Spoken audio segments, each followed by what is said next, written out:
Okay. Great.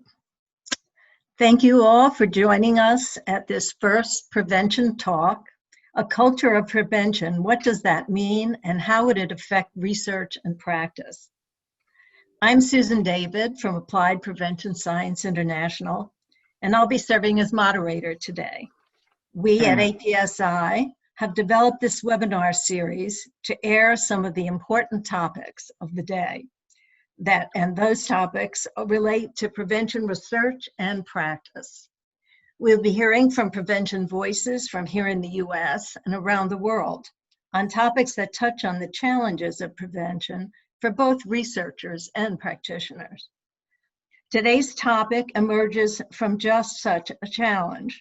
The associate editors at Prevention Science, a leading research journal, put out a call to scientists asking them to submit research articles that could help to define the concept of a culture of prevention and what it might mean operationally in research and practically in the provision of prevention services.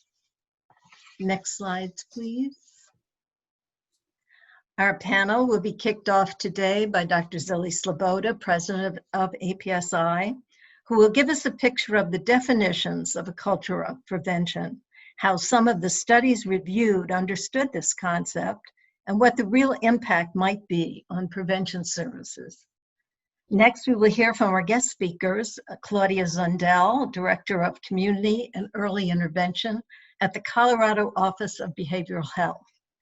Then, Craig PoVey, Prevention Administrator of the Utah Division of Substance Abuse and Mental Health, will speak.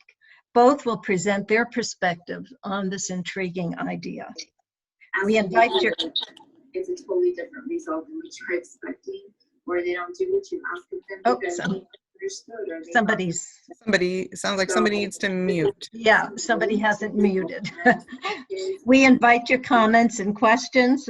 Please submit them in a chat, and we'll look at them and respond and discuss them during the discussion period. Please be aware that we will be recording this session so others can hear it at a later time. We would also be pleased to make the slides available on request. Zili, I turn it over to you. Thank you, Susan. And the next slide, please. The basis for this talk today is a commentary that was written by myself and with Susan David. There was another commentary also that was written by Dr. Rosaria Galante, who's the professor at the Department of Global Public Health at the Karolinska Institute in Sweden. We were asked to provide a commentary on a series of articles and their perspectives on forwarding this idea of the culture of prevention. Susan, as I said, co-authored this with me. Susan and I have been colleagues for many, many years. After the commentary was published online in early September, we received many emails and messages about the idea, and it's important to the prevention community. Thus, the topic for our first prevention talk became a reality. My job today is to summarize our commentary to prompt discussion among our esteemed panelists and from our audience. Next slide, please.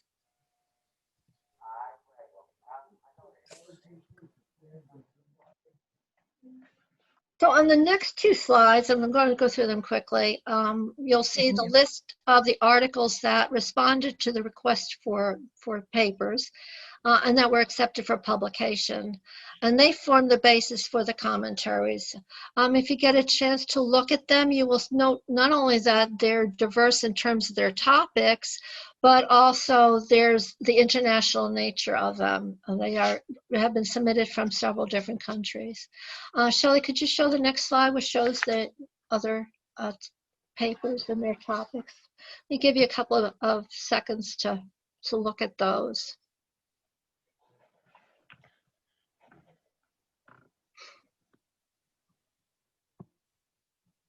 And of course, they're published in Prevention Science, and you can look them up in that journal. And the next slide, please. Thank you.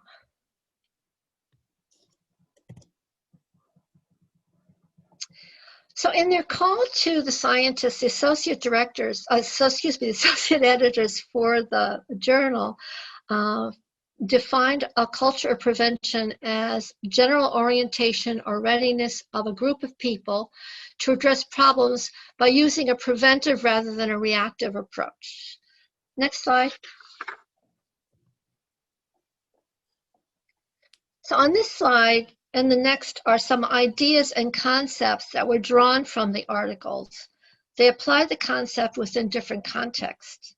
They also mentioned important issues such as ownership of the concept and structure in the implementation of a culture of prevention.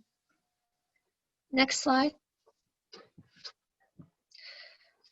They also addressed using a variety of strategies to achieve multiple prevention goals that will be sustained over time, and the need to ready individuals up to government, from individual level up to governmental agencies, to embrace and support prevention, particularly evidence-based prevention. Next slide. So why is establishing a culture of prevention important? And I guess it has a lot of relevance these days with the COVID epidemic. Having a culture of prevention helps to establish a place for evidence-based prevention services and activities to be adopted and sustained. Without such a culture, funds are misspent on easy and ineffective prevention strategies that may have iatrogenic effects. Furthermore, fostering a culture of prevention should be supported and permeate the everyday lives of general populations. Next slide. The challenge to a universal embrace of a culture of prevention seems to be related to the economic status of nations as well as communities. A culture of prevention appears to be more likely to be embraced by high and middle income countries and communities. In contrast, low-income countries and communities have other life priorities, although a focus on prevention for them has the capacity to improve health and enhance productivity. And this was emphasized particularly in one of the articles from Albania in the issue. Next slide.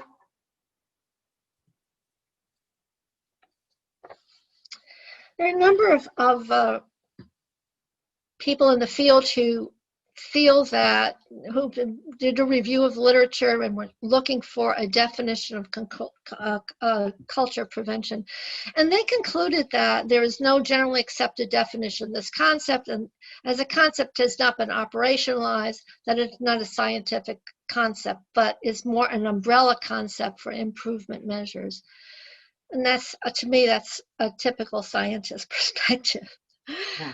However, what I found interesting was that the Association of Southeast Asian Nations in 2017, in its Declaration on Culture of Prevention for a Peaceful, Inclusive, Resilient, Healthy, and Harmonious Society, actually laid out a culture of prevention. And they say it's focused on understanding the root causes and consequences.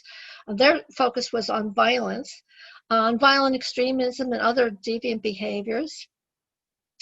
Adopting a mindset change from a reactive to a preventive approach. Next slide. Inculcating shared values such as peace and harmony, intercultural understanding and diversity, and developing effective upstream preventive policies and initiatives. So looking for the future, toward the future, and strengthening existing values-based education in schools and institutions. So this organization sort of has embraced the culture of prevention and laid this groundwork out for us to review and to think about. Next slide. The one before that.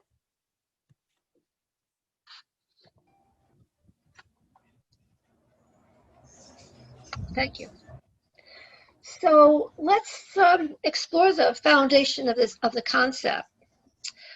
First of all, it is an understanding of the etiology of cause of a problem, and that that we can respond to that and address and mediate the potential negative trajectories particularly in the case of vulnerabilities, but also to reinforce positive actions that will lead to positive outcomes. It is a belief that prevention works. We've heard that many times over the last couple of decades. A strong belief that prevention efforts that are made can be introduced in a variety of settings and around a variety of issues. Next slide.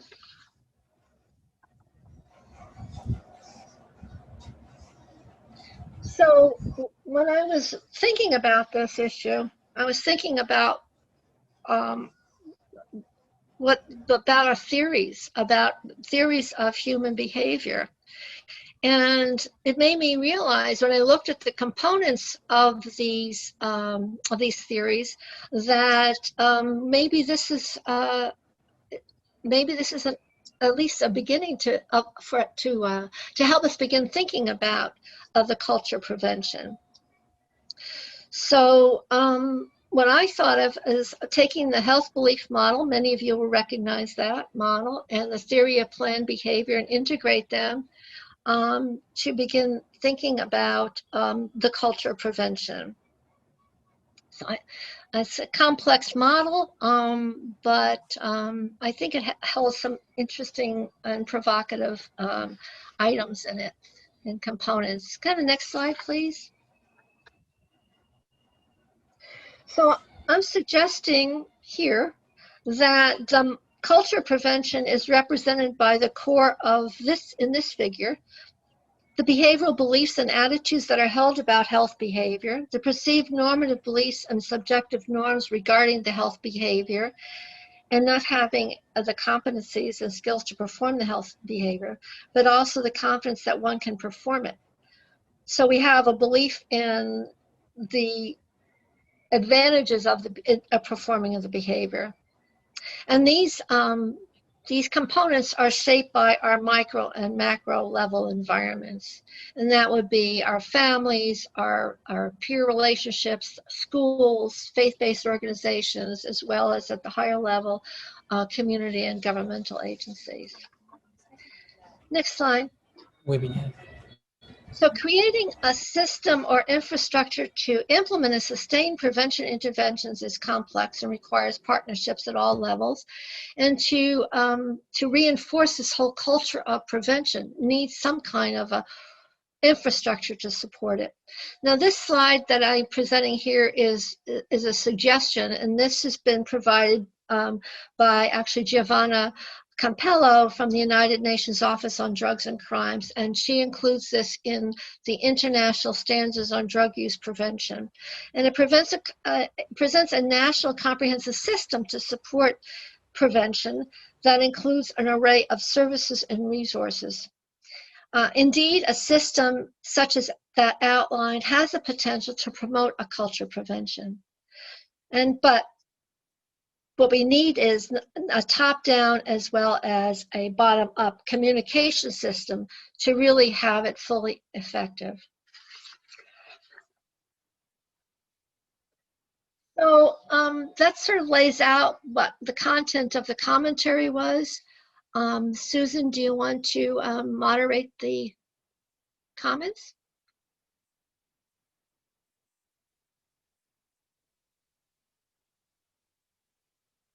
Susan?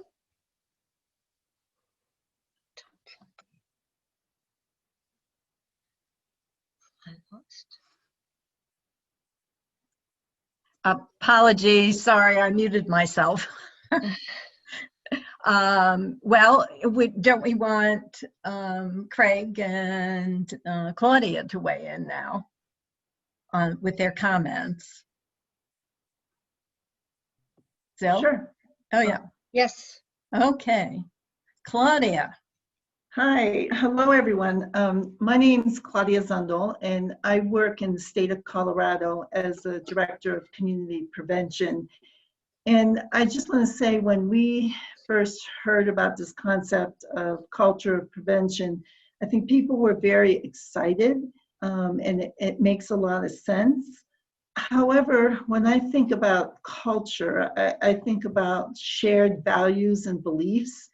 And if we think about substances, drugs and alcohol, I don't think that we necessarily have shared beliefs on that across the board. And I can give one good example. In Colorado, we've legalized marijuana, and that's not the case everywhere. And people have different opinions about the use of marijuana, for example, and alcohol. I think we struggle a lot with having shared beliefs about the appropriate use of alcohol. So I think it's hard to build a culture of prevention until we have some agreement about appropriate use or non-use of substances. I would say that in some areas, I think we have developed that, perhaps around tobacco and smoking. I think there's pretty much some shared beliefs around that. And if you think about what it took to really make that happen, there was work at all levels. But I think the science really led.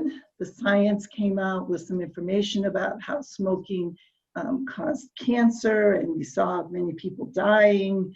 And that led to a lot of work with the media and what kind of messages we put out in the media, and then also help for individuals to stop smoking. So I think, you know, it's really going to take a comprehensive approach. And if we think about the systems that we have now to do prevention, like in my state, I oversee the dollars that we have from a block grant that the federal government gives us.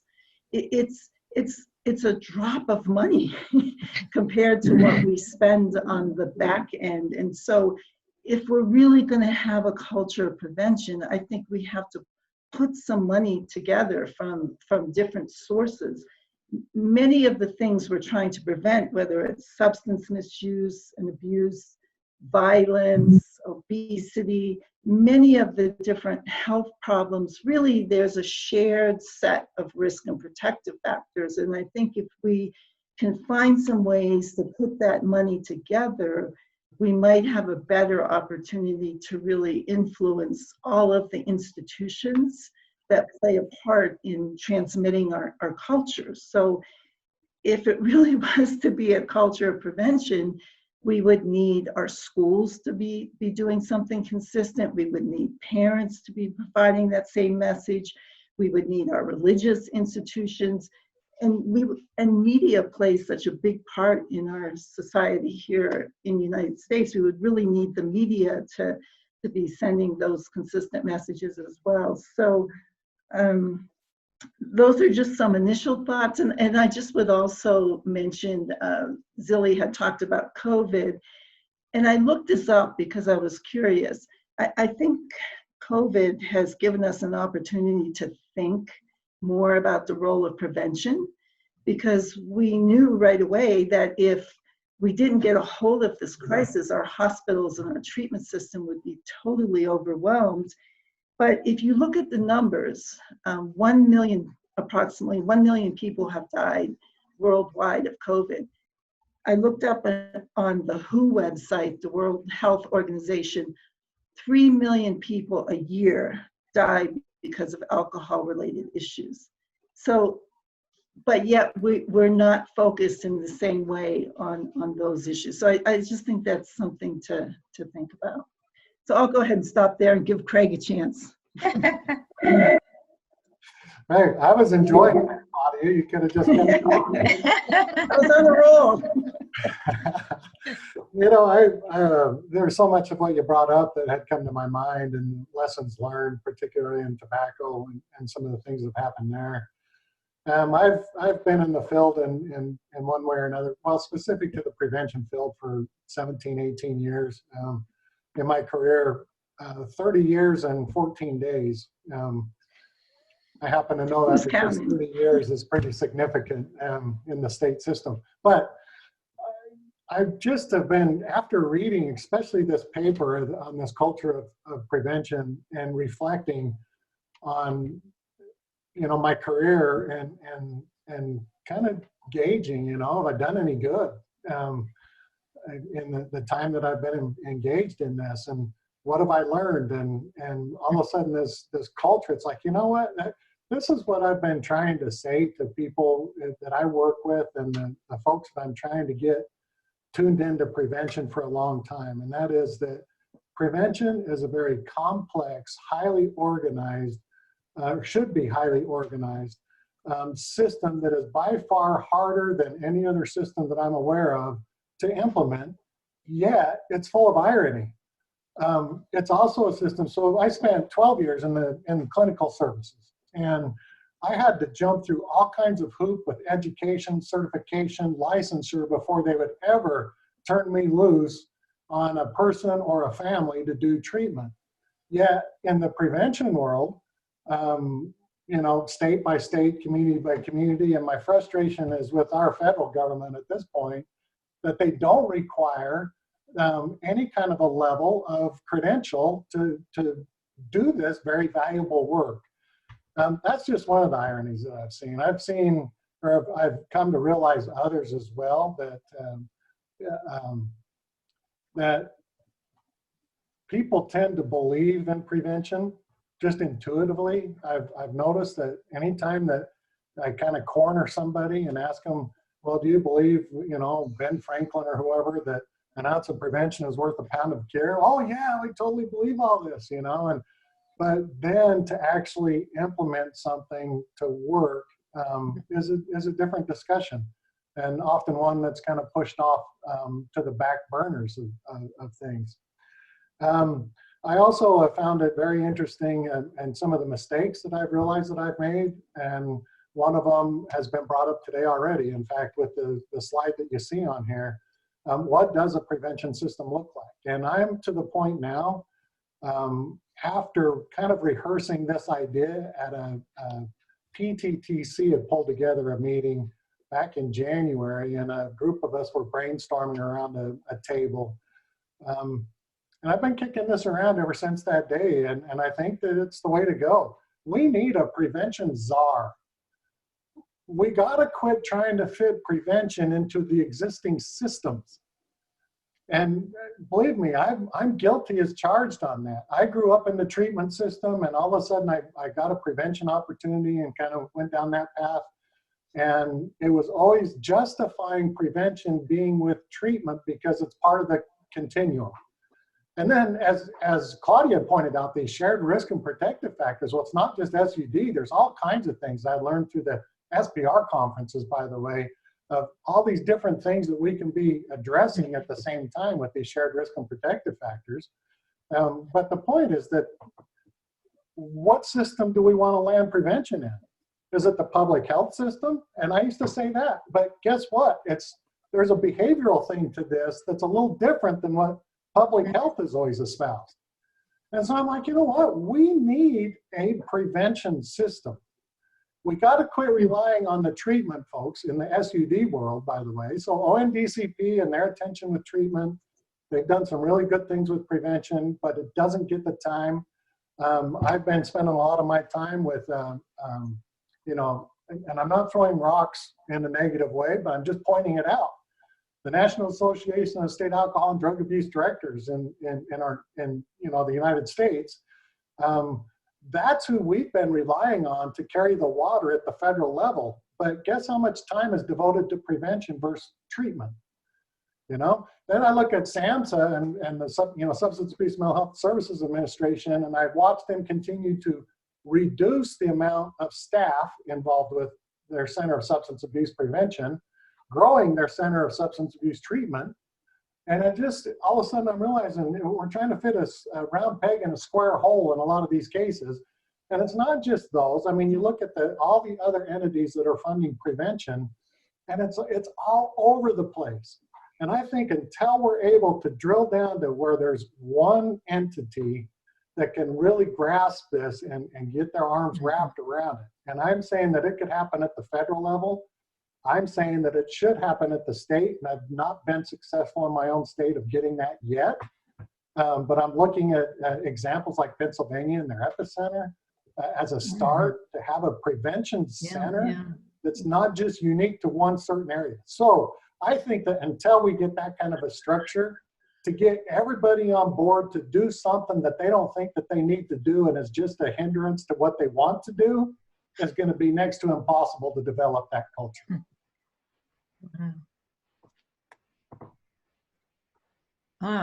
Much food for thought immediately.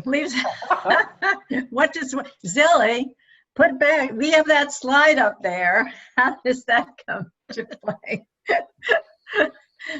Yeah, I resonate around what both Claudia and Craig said. I think that there's a perspective, there's a view of prevention that has been that it hasn't been science-based, and this is. I'm thinking that we have really embraced prevention science now, and I see that as proof that we do have some evidence. The problem is, and this came up in a conversation I had with a colleague yesterday, the difference between evidence and proof. Subtle, right? So, and I think that's the problem. We keep talking about evidence-based prevention, but people don't see it. It's like with COVID, like where I live now, people aren't wearing their masks when they go into the stores because for a long time, we've been very fortunate. Unfortunately, because people haven't been wearing the masks, we're not going to be so fortunate. Yeah. So it's proof. And I don't know how we articulate to our policymakers that the investment in prevention is really, in the future, is going to have an impact on our society. The problem, of course, is we're all, I am a very cynical person, and I think, well, they're there for what, 2 years, 4 years? We're not going to obviously change the world in that short period of time. Right. But think about our democracy.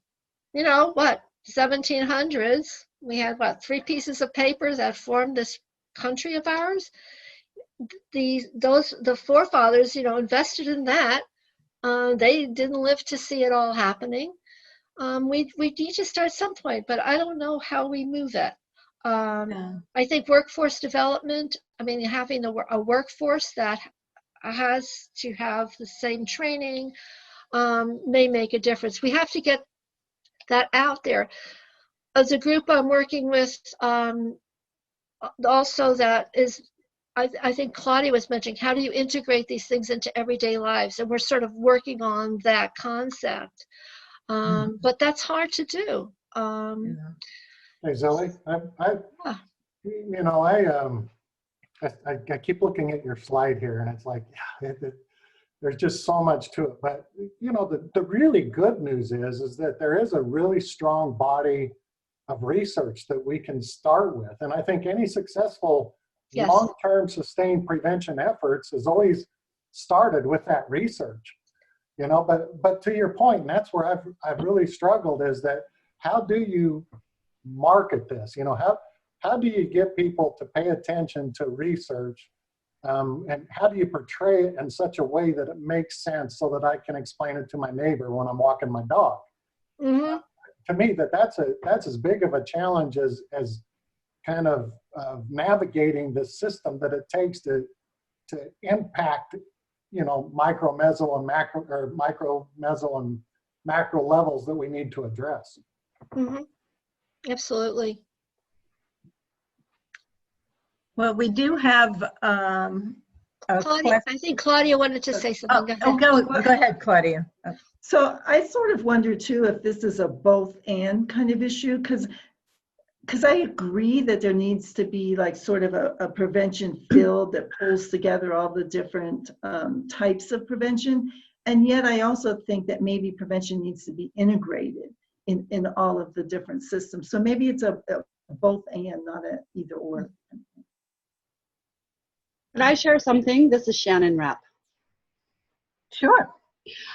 Recently, there was the big ONDCP report that came out, and there's several other, I'm so sorry. He just did a speech this morning on another prevention summit. The Surgeon General and the ONDCP leader, I can't remember his name, but they've been talking about early intervention services and what that means. And ASAM also has a definition of what that means. And they talk about brief interventions to help prevent or address misuse. And a lot of teens are just starting to experiment. They don't have a full-blown disorder yet, but they are in the misuse phase and they aren't ready for treatment. And what I've been finding is we have a huge number of youth that require some kind of services, but not treatment. We don't have any kind of integrated step systems or peer drop-in centers or peer support specialists for youth specifically. We're working on schools. Of course, mental health services are in schools now, which is great because the door is open a crack now where we can talk about behavioral health issues, but we still have a hard time talking about youth actually using drugs. And there's, based on our own Utah survey, quite a percentage of youth that still are requiring some kind of services. I just wonder, how do we start to build integrated intervention services? Because we have an excellent prevention team and we have great treatment. We don't have good treatment for youth, and we also don't have those smaller missing pieces to connect them to early services before they might even need treatment. Thank you for listening to my question. How do we do that? Thank you, Shannon, and hello. As you know, we're very much support an array of services, a spectrum of services, if we're going to address this any of our problems with kids. And of course, we're very fortunate that we have good research to support brief interventions with kids. So I'm glad you raised that question. It's I'm feeling like overload here. Yeah. So where do you start? It's like talking about workforce development, right, Craig? Claudia, where do you start? But I think what everyone is realizing is kind of, I mean, the problem always is we don't solve a problem that we don't see. And that is always, you know, it's kind of human nature. I mean, we can jump on anything we can see, wrap our minds around, look at what solutions are possible and so on.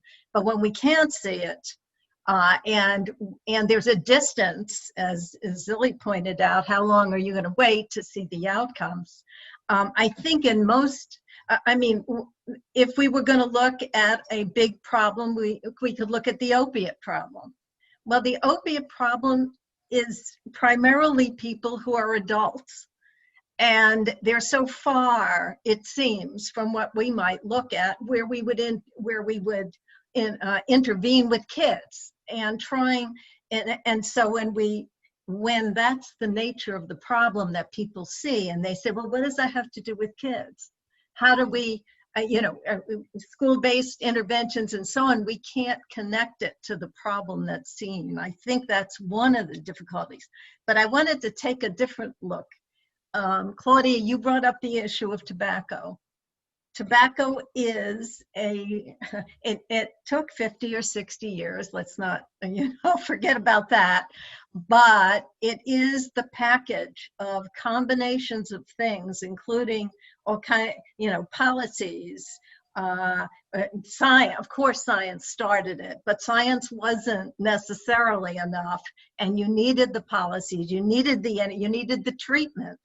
You needed to be able to address all of these elements. So if you want to hold, and in fact, that model helps with the e-cigarette problem. Recognizing what did we do for tobacco, we can do that for e-cigarettes. And in any case, I mean, I'm not a panel member, I'm only a moderator, but I just wanted to, sorry, I had to jump in on these issues. Do we want to open up for questions? We had some questions on the chat, but if people want to, can they raise their hand or something with the little hand on the reactions? How do you want to handle that, Susan? Oh, I don't know this. How to make it work. Would people rather, it might be, maybe we should just read them. Let me read a few of them just to get a context for some. How do we bridge prevention into intervention services before treatment is needed for use? Speaking in terms of substance misuse already happening. Agreed to the prevention field should be separate from treatment field. Can't separate. And then we have ESPER, which we heard about. Here's an agenda issue. Our agenda offers an intervention program that is evidence-based. We screen them first, and if they appear to have a treatment level, we refer them for assessment. If not, they do program with us. So this is Cheryl Hosher who brought that up in response to the discussion about reaching kids. You know, I'll add a little bit, I think. Yeah. You know, the whole idea is this and or however you put that, Claudia. I mean, that, yeah, it makes a lot of sense to me, but I want to be really clear here, is that we don't, in fact, the drug czar a while ago, Kurlikowski, he put it this way. He says, we don't want to circle the wagons and shoot in.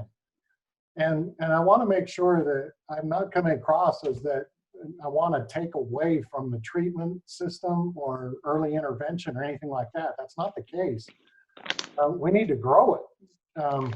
We need to find those resources outside, because obviously you don't want to step over somebody who's dying because you don't want to purchase naloxone because you want to put it in, you know, those dollars into primary prevention. That's not the point.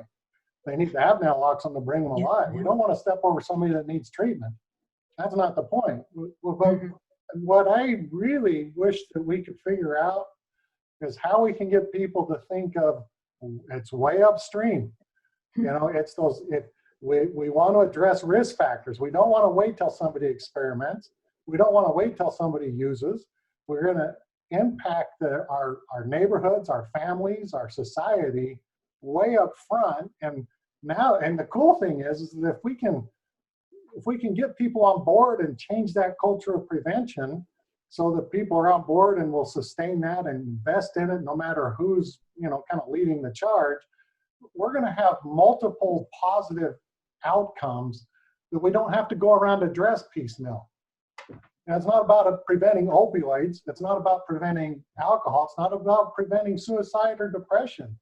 I believe that the research continues to drive us into understanding that those shared risk and protective factors, you start knocking down the risk, you start increasing the protection, you're going to have positive outcomes that we haven't even realized yet. sounds good. Yeah, and that makes me think about the positive childhood experience. So many people have heard about ACEs, adverse childhood experiences, but there's a lot of research coming out now about positive childhood experiences. And I think that gives us some hope to have a roadmap about the kinds of things we need to promote that can help prevent a lot of issues down the road. Absolutely. That sounds right. I think John had a question. Yeah, John Carnevale. Yeah, I put my camera. Hi, everybody. First of all, congratulations on doing this. And I've been looking at the list of participants, and I'm quite impressed with, you know, the size of the group and also the reach across outside of our borders here in the U.S. And I think it's very impressive. It speaks well, Zili and Susan and Craig, to everybody too. And I know Maria's on the phone in the background to your work. For those that don't know me, I was once in drug policy doing all kinds of things from the whole range of it: treatment, prevention, law enforcement, border control, foreign policy. Back in the day when the drug czar's office was very busy dealing with the cocaine epidemic in the 90s and in the 80s, and was very much at the center stage of running U.S. policy. It's changed. I'll just say it's changed dramatically. A few lines of the notion of evidence-based. I like that expression, and I don't like it. We've had research-based, science-based, evidence-based, but what's lost in that expression is that evidence usually means you got outcomes, you got results, and those outcomes, as researchers, we all understand that outcomes are maybe reduced incidence of drug use in terms of prevention. That's one of my favorites, or changes in terms of risk and protective factors. those kinds of things. When you get into the treatment world, the outcomes maybe have changed. We finally get smart that, you know, we learn treatment is episodic. People, if they go into treatment 8 times, that's actually a good result, because the more they go, the higher the probability that they'll be successful with a chronic problem. And when I was raised in the initial days of this under the first drug czar, Bill Bennett, the view was if you went to treatment once and it failed, treatment failed. Well, we've come a long way on that stuff. But so on evidence-based, I think part of it is it's there. But with prevention, the thing that's always, a couple of things have always come up in conversation. Sometimes when I hear people use the word preventing, using prevent as a verb, they think that is prevention. And so I hear, you know, so we're preventing drug use from becoming problem drug use. So I'm an opioid user taking pills, but I haven't gone to injection. So is that prevention? If I haven't, you know, if you can stop me from doing that, we get into this gray area. And to me, okay, preventing something, it doesn't mean we're in prevention. But, you know, it's a big gray area, and I think it's going to cause confusion with the policy people I used to deal with, and those are still out there. So there's sort of that little issue, I think, in the background. The second thing is the system. I really like this diagram. I see all kinds of different kinds of models. I'm a systems-oriented person. I do a lot of strategic planning, and this is a model for doing that. But I'm wondering how, I guess I'll work my way to this question, is for Zili, who's gone through all this with me for a few decades, and Susan for sure. You know, we had the National Registry of Effective Prevention Programs, NREP. Its predecessor, can't remember its name, thank God, anymore, but where we had the idea of shrink wrap prevention programs that were evidence-based and scored on their basis to deliver outcomes. So we have a program approach where people who do prevention could go get a program and somehow apply it to the local community. It's a piece of the system, but for at least 2 decades, we've had this focus. NREP, I think, has now been kicked to the curb, but we had this approach where it was program-oriented versus systems-oriented. And so how do we change the culture from thinking about, and I'm in the US, and I know how Congress appropriates funds, and they do it like for community coalitions. I'm wondering where they really fit in here. Is that old technology, new technology? It was developed in the 90s. Things like that. How do we take a system and make it applicable to the development of funding that supports the growth of the system and also ensures that it's, as a system, it's complete? Because right now, I think we have pieces of a system that get funded, at least in the United States. So I'll stop there. Got an answer to that? Yeah, I was gonna. Who wants to answer? The problem that I think we sort of have end product ideas, and we know where we are. I think we've come, having been in this field forever, it seems, we've made a lot of progress. Most of this progress, I think, has been really made since the 1990s, I would say. Bless you. I guess the question is, how do you move forward? And I mean, I think it's obviously, but it's not going to happen overnight. But we need to strategize. I think the field, we need to have a group of people strategize how we begin moving in the right direction. This model is ideal. It may change, as we move forward, but where do you start? Where do you go? When I talk about workforce development in the field of prevention, I always use medicine as a great model. It's only taken them 2,000 years. So we're sort of, we're probably further ahead than they were in many ways, because at least we have the science that's being embraced finally. Many of you may have heard my story about when I worked at NIDA and SAMHSA invited me to talk about research to SAMHSA meetings, and they'd introduce me and half the people would leave the room. It was because nobody wanted to they weren't interested in science. And yet, years later, people in the field are embracing science. I had one meeting, an NPN meeting years ago. I asked them how many of you would mind being called prevention scientists, and no hand went up, which really surprised me. So I think we've come a long distance. I think we've got some quivers in our backpack to use. We probably need a bow. And we need a target. So I don't know who would take the lead in some of this. It probably should be an international effort. So I just put that out there, but I think we need some people to come together, systems people, John, like yourself, to help us move in a direction that we decide how to do it. It may take years. We may not see it in our lifetimes, but at least be pushing it forward. Getting older, so I'm pretty pessimistic about seeing it in my lifetime. But anyways, but I think an approach might be, look, in the U.S. we tried it. We set up the Drug Czar's office. It was a very powerful place for about 15 years, and now it's just not. It's being the federal approach. It used to coordinate, for those who don't know about it, used to bring together all the federal agencies involved in some aspect of drug policy and so come up with an agreed upon approach in terms of all the elements that go into policy.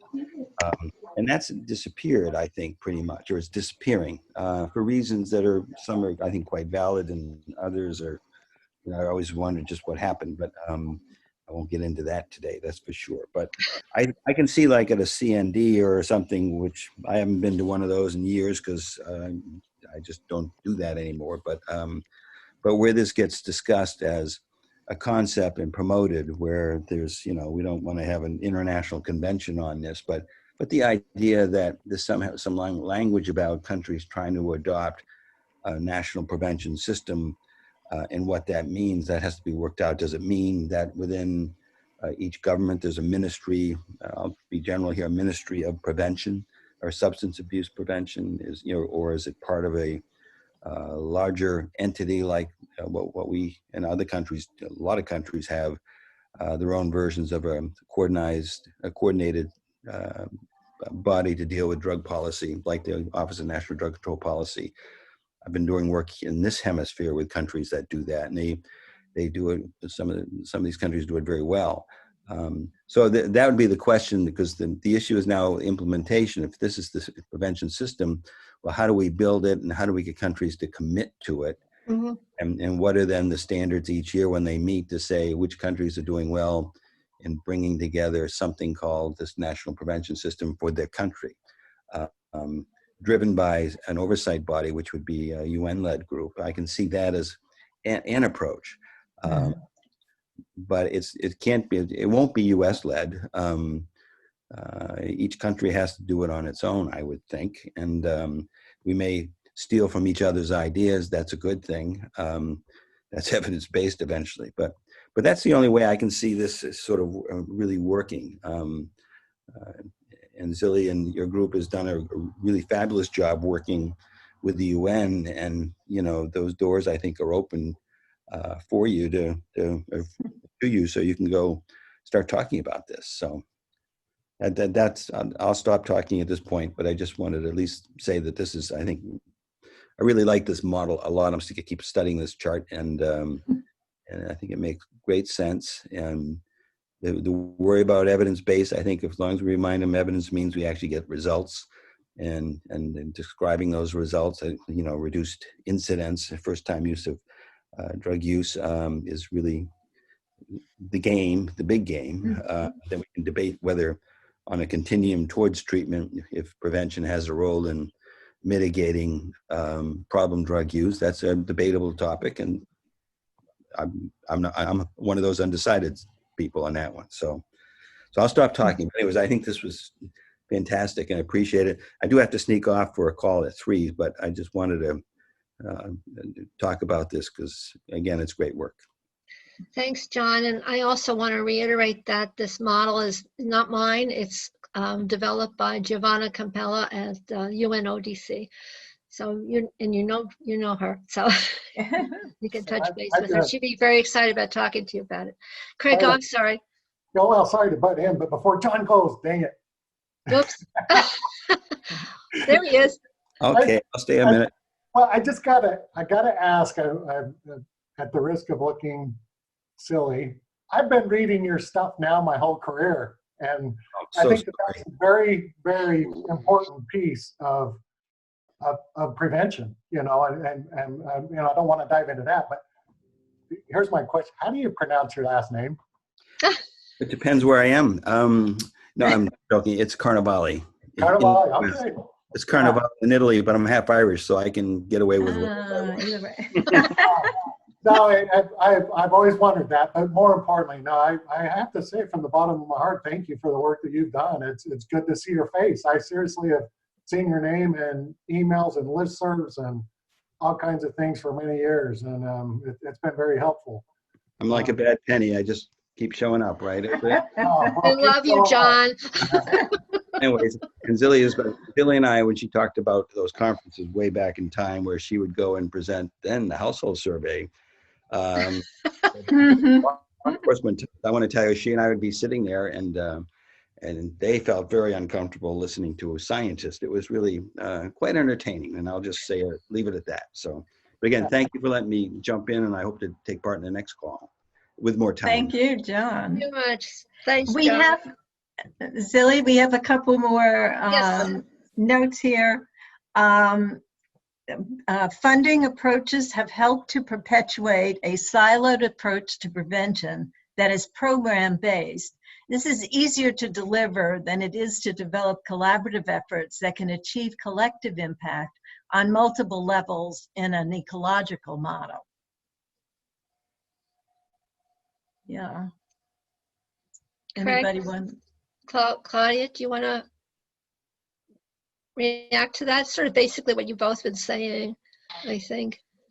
Yeah, I mean, I think that's very, very true. And I think that's why our efforts get really pigeonholed and are much smaller than they could be if all of those funds were together. But everybody has a certain directive, and yeah, I couldn't agree more. Yeah. No, the only thing that I would add to that is that, to me, there's a piece of this whole credentialing and workforce as well. If it's a state, I'll just use, you know, my angle on this. A state wants to out. If there's no expertise in prevention science and all they want to do is monitor contracts, then this is the way to go. You get the money from all these different siloed approaches, you put it out on contracts and you monitor it. But if they have somebody there that knows the prevention science, and then, you know, then it goes on and on. I won't jump into that rabbit hole right now. Yeah, until we get something that really requires us to know what we're doing when we're administering these dollars, we've got an uphill battle with that. Yeah, that's true. I think we have a question from Ceci. From where? You want to read it? I'm not seeing it. It says, my question is, how does one, I can't quite make that out, force that has the same goals and interest in embracing science of evidence? I'm struggling a lot getting the families involved in the treatment, as well as prevention of youth substance use and policies that are just on papers. Yeah. That is indeed a challenge. Probably getting families involved in both treatment and prevention has been a struggle, especially those who really need it. And they need special accommodation, as you all, those of you who are in this field know, that's how important that is. Again, that's part of this, I think, belief system and culture of prevention and belief in treatment. Mm-hmm. There's a lot of misconceptions. That's the other side of this that we haven't even talked about. A lot of misconceptions. If we're talking about substance use, there are a lot of misconceptions about substance use that are embraced worldwide. how do we adjust that? How do we get our communications people, our media people on board to help us alter those misconceptions so that, and the stigma attached to it.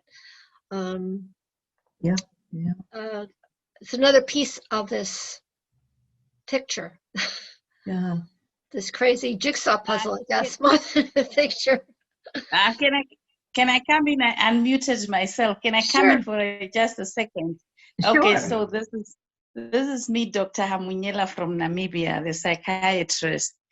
What my main problem at the moment is that, especially during this COVID time, I'm having a lot of youth that are even misusing a lot of substances.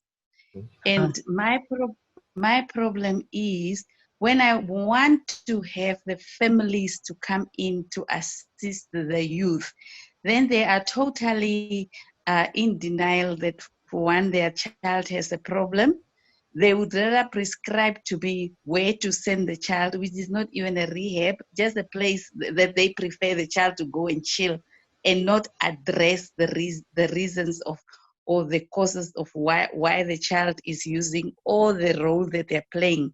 So end of the day, I only end up with a poor child, and knowing that even if we come to a conclusion, this child still goes back to the same family with the same problems, and still will relapse using the substance. And I also find it very difficult that, yes, I'm in the prevention side and I'm trying my best to do a lot, but I feel on treatment side, I feel on the prevention side, we still need to do a lot. And a lot of places, the offices that approve most of the things have been closed during the COVID pandemic system. But every day my office is so full, and sometimes I feel so overwhelmed and helpless. But yet you have this patient that you need to help. Yeah. Exactly. So I basically need, like, I need some sort of support from somewhere that will help me keep going and not give up on the youth. Yeah. Yeah. Well, you've said it. You've summarized. No, it's just, the challenges. This is, you're seeing when things go wrong, and you're saying, I wish there were people getting before it arrives in my office when you're having to intervene at that level. It's very challenging. Well, let's see, we have a few. We may not get to everybody's comments today, but Maria has reminded us that we've got some, we'll be producing our newsletter and other material, and we may be able to, we'll be taking up these topics in those, if not today, if we don't get. I think, why don't we just take one more today, and then we'll look if we have some follow-up work. We might have a small article, or Zili, you might write a commentary. Sure. But let's see what we have from Ali. I think workforce development is crucial. Credentialing can help get the message across to stakeholders. Looking at the Maldives experience, we can see that after a lot of individuals from the government treatment provider and some from civil society got certified as addiction professionals, talk of evidence-based treatment services became a norm. Well said. Well said. Maybe that is a guide for some of our work. We're actually, Susan, if you recall, in February, I think it's February 11th, we're having a prevention talk like this one on workforce development. So I think that will be of interest. And yes, so we will take some of these suggestions and move it into that. That's a good idea. Well, Zili, would you like to summarize? Well, yeah, and I say guess farewell? we're past the hour, and I'm sorry to keep everybody. But I think I don't think we come up with any answers. I think we came up with a number of perspectives and some new ideas. And I think, we will be working on this issue, and I hope everybody will be sharing, as Susan said, with it through a newsletter, through comments. I like this. I hope you all like this. Is our first time we've done this. We've thought that we wanted a forum to talk around, have people talk about different issues, raise their perspectives. I hope you like this. I hope you will join us we're trying to do this once a month. In fact, the next one we have is on November 12th. And that's going to be on workplace prevention, and be the same time, same place. And I think that talking about workplace prevention at this point in time with COVID, people will be coming back perhaps. I think will be of interest to lots of people. So I want to thank you all. Please, we have things up on our website almost weekly now. So please, we'd love to have you visit us and comment us through Facebook or any of the social media outlets. We appreciate it. Thank you. Special thanks to Claudia and Craig for participating in this panel with us today. What can I say? You were great. Thank you. It's really great. I particularly like your cat, Claudia. When we grew up cats, they sometimes interfere with our trainings, etc. Thank you, everybody. Bye-bye, all. Bye-bye. Thanks. Thank you. Thank you to everybody. Bye-bye. Bye-bye. Thank you. Bye-bye. Bye. Thank you. Bye-bye. Bye. Bye. Bye. Bye-bye. Thank you. Thank you. Okay.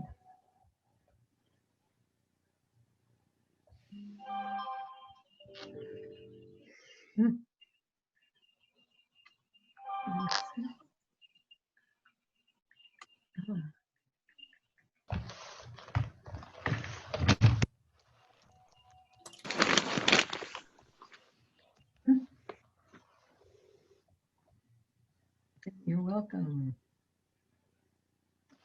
Can I-